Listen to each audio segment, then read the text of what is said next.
Eluru go సంరక్షణ సమితిలోని గోవుల మధ్య సమయాన్ని గడపడం నిజంగా చాలా అదృష్టంగా భావిస్తున్నాను.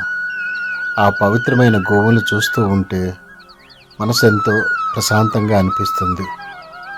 అందువలన ఒక గోవుని ఒక సంవత్సరం పాటు దత్తత తీసుకోవడం జరిగింది. ఆ గోవు పోషణార్థం సంవత్సరానికి 12,000 గో సంరక్షణ సమితి వారికి చెల్లించడం అయింది. ఇది నిజంగా చాలా అదృష్టంగా భావిస్తున్నాను.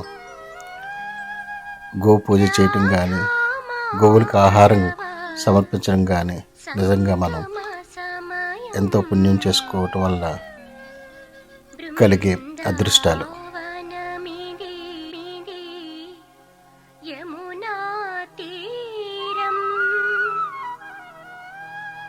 రాధా మాధవ సంగమ సమయం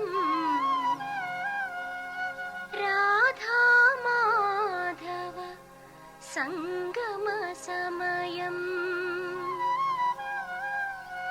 రాధా మాధవ సంగమ సమయం.